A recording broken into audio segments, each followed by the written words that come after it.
Samanan, guys. So I wasn't planning on actually doing a video on this. I'm very sensitive to individual people that I know. And this lady, I've known her now via social media and on this channel, and she's been just brilliant. So when she commented on one of the videos, I responded as respectfully as I can. Obviously, I'm about my blind spots. But I've just been getting DMs upon DMs upon DMs because when people say something on the comments, I try to introspect. You know, I have those conversations with people in my circle would say, hey, did this land right? Did this not land right? Obviously, now I'll also have a point where I say, Stan, it's like, look, this is what I meant, Vele. Or I'll say, shit, I can actually do better next time. So I read this comment and I'm going to speak about it. And I truly hope that I don't offend you, Sis Police. If I do, it's a comment by Umis Combs. So I had done a video, I think a couple of days ago, 3 days ago, something like that, around tips, December tips for, and I said for fatties and baddies, you know, and I spoke about that and I unpacked it. And in the comments, she then was speaking, she'd like me to stop using the word fat. She said she's mentioned it before and it's a triggering word. So she said she'd like me to stop using it. She then alluded to her nephews go to the same school as my sons. And in that space, they also try and remove that type of word in the language, whatever the case may be. Yeah, I don't know. In my response to, I was like, look, again, there's so many things that my boys' school do, like what they do, that I disagree with, and there's things that I do agree with. In terms of them removing the word fat, I don't know if they do. From her experience, obviously, she's picked it up. My kids go to an extremely privileged school. So maybe they do some of these things that are woke. Maybe they do that. So I'm not even disagreeing. I'm just saying, with me, in my home, the kids know fat, you know, and I've just been getting DMs upon DMs upon DMs upon DMs upon DMs on this topic, because what I did is that I took a screenshot and I took it to Instagram, and on Instagram, I wanted to ask people, like, should we stop using the word fat? You know, obviously it's triggering and it's hurting certain people. Should we stop using that word fat? And I put a little poll and 32 people said yes, we should stop using words like fat or fatty, you know, or whatever type of, and 180 said no. No, we need to continue using those words. You know, people were saying, but fat is an adjective. You're describing someone. You know, it's like using the word skinny or using the word muscular or black or white. It's an adjective. So what must we remove adjectives that you might not agree with? It's an adjective. You know, some guys were saying, look, it's not the fact that you're using fat. It's the fact that it seemed like you were teasing people who are fat, you know, by calling them fatties, whatever the case may be. No. I'm not teasing. I'm saying you fat. You know, I've got fat family and I tell them that they're fat. You know, I try my best to not make light of things or joke about things that people can't change. You know, such as maybe short. You know, you've heard our sisters, I don't want to date a short nigga. He can't change that. You know, he can't change that. Oh, I can't, guys got such a small dick, man. You know, how's the bro gonna change that? You know, so again, I try not belittle people or joke about things that people can't change. You know, but things like your weight, of course you can change your weight. You know, people, oh, but I've got a health problem, my thyroid. What's the percentage of South Africans that are fat or obese because of their thyroid issues? We're talking about minimal numbers. Whereas over 90% of the fatties out there is because they eat. They're medical issues that they can't put the spoon down. You know, the spoon is the challenge. You know, so yeah, man, I was thinking, and I've been in my mind, and the way that I try and process is a little bit different from everyone else, because I try and unpack things as layers. Would you like, if Usis is right and they're trying to remove these type of words from schools, are they trying to remove certain accountabilities and responsibilities from our kids? You know, because again, you start off by being chubby. From being chubby, you become fat, and then from being fat, you're becoming obese. In this country, I was checking the stats. In this country, we've got 39% obesity rate. 39%. Of that, 68% are women. Maybe that's why they up in arms when I say people about fat, oh, you body shaming me, because a huge minority of our sisters are obese. 39 or 31, are men. And then we've got 13% who are kids. Like, this is a real thing. Oh, but you can be fat and still be healthy. Guys, your arteries are under pressure. Your joints, your knees, your heart, all these things. Like, we can lie to each other. We can. And like, obviously there's certain words that people might say that are hurtful. I've heard girls say to guys, hey, mina vele I don't date a broke, and guys will take offense. I was like, if you don't want to be called broke, by her and her standards, maybe meet those financial standards. Rather change the word from broke maybe to stingy. Because if a girl is calling you stingy, she's not calling you broke. Good, you've got money, but so that's her feeling entitled to your money. So maybe if there are people that call you broke, maybe step your bank up. If that's the case, if that's what you're trying to allude to. Reading some of the comments, people are like, look, the thing about words like fat, whatever, is that they triggers. And in most cases, triggers are unresolved issues. So when you use the word fat, you're actually talking to an unresolved issue that they may have. They might be conscious of that issue, or it might be a subconscious thing. That's why they get so touched and they take it personally, even though you're not talking about them. Even though you said nothing. I don't date short guys. And then I'm about sensitive.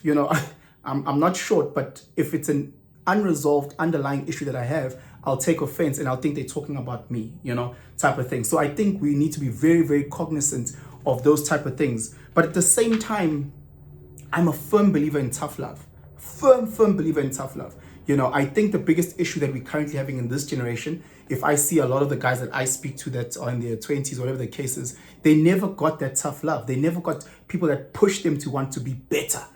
Push them in order to fight through all those challenges that they'll have for them to be better versions of themselves. What they've had is people that have mollycoddled them, people that have wrapped them in cotton wool and said, no, your child can't walk 50 meters without breathing heavy. Your child is playing in the F team, not because they're not talented or skilled, but literally because they're fat. Those things we're not saying. Your child comes back with 20% for a maths test and you busy clap hands. 20%. Your child didn't put in the work. Your child wasn't doing the homework. Your child didn't apply themselves. But now you are celebrating absolute rubbish. And again, guys, I'm generalizing. So just also understand that, are there kids who are academically strong? Yes. But for the most part, you guys know from school, if you apply yourself and if you work hard, for the most part, you did okay. You did well. For the most part.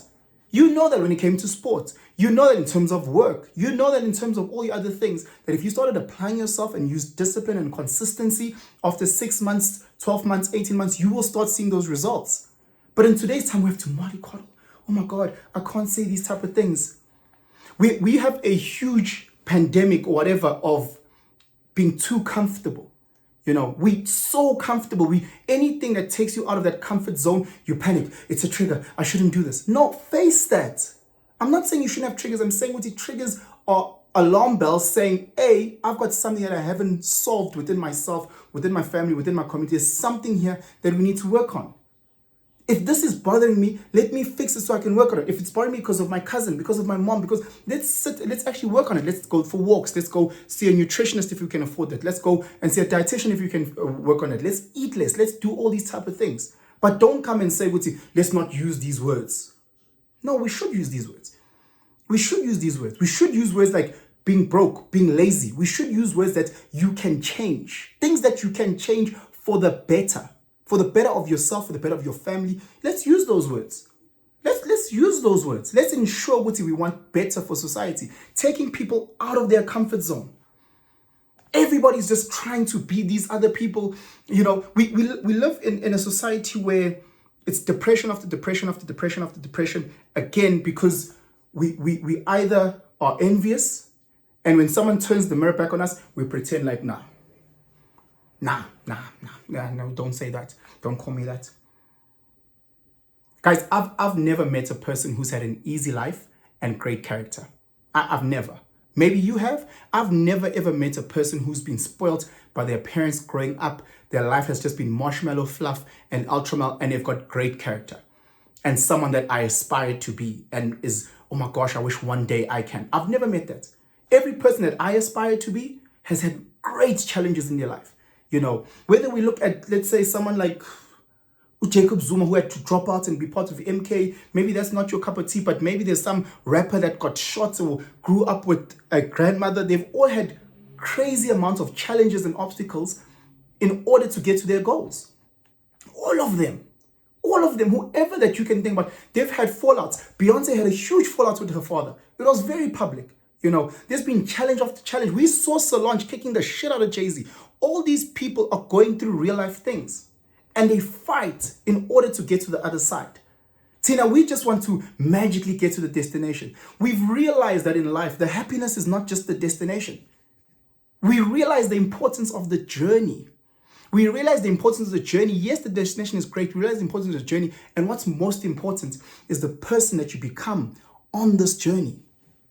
That's the most important thing, the person that you evolve to on this journey. It's not to go to the caterpillar just goes, closes eyes, opens, butterfly. No. It's the entire journey of fighting in that little cocoon and breaking it out. And, you know, the only way that he can become this butterfly and fly out is by fighting and breaking out of the cocoon. If you go right now and you find a caterpillar in a cocoon and you cut that cocoon open, whatever it's called, the wings won't be strong enough. It won't be able to fly. It will die. The journey is important, the destination is important, but who you become in that journey is so important. Yes, you're fat right now, sharp. We all fat, it's fat season, cool. You're fat right now, and the destination might be you want to lose 10 kgs. But you'll have to go through a lot of hurdles, a lot of discipline, a lot of this, and the person that you'll become on that journey, which might take you a year, 2 years, whatever the case may be, is worth it. You'll become a more disciplined person. You'll become a more consistent person. Your work ethic will increase. The way that you view yourself, yes, I can.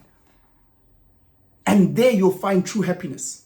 Not this bullshit, what's the word, mimetic happiness that we have in today's time.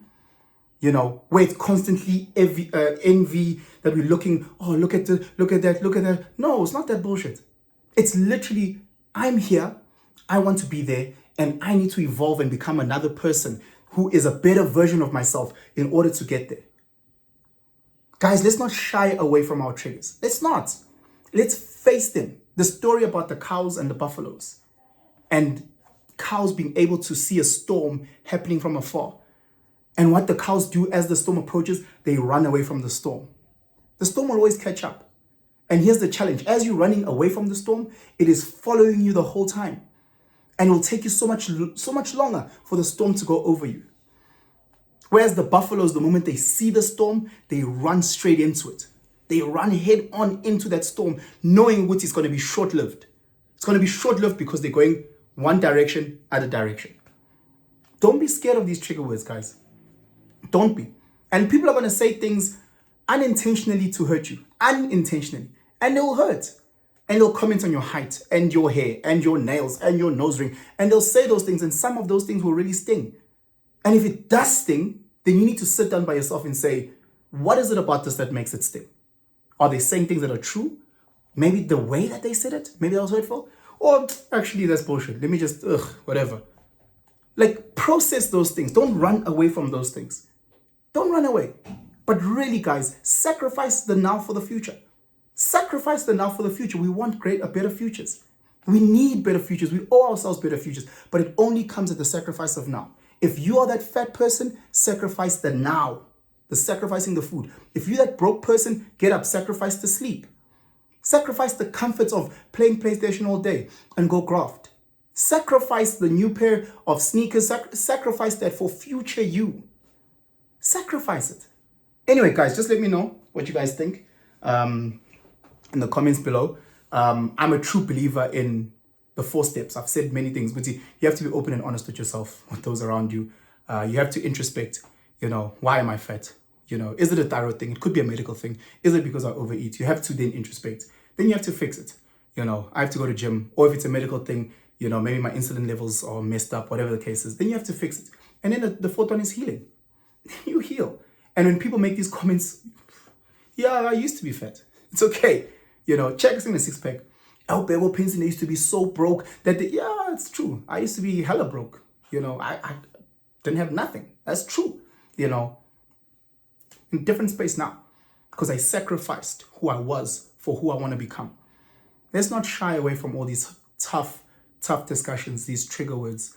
Again, Ms. Combs, I truly appreciate you. I'm not trying to throw shade at anyone in any of the videos I do. This is my form of therapy. And in doing these videos, I'm hoping that we can have these discussions and maybe you can find healing if you need healing, or maybe you can then change my mind and teach me something else. I'm also open to that. But anyway, guys, and please subscribe if not yet subscribed. Share this video far and wide and have yourselves a fantastic day. Out.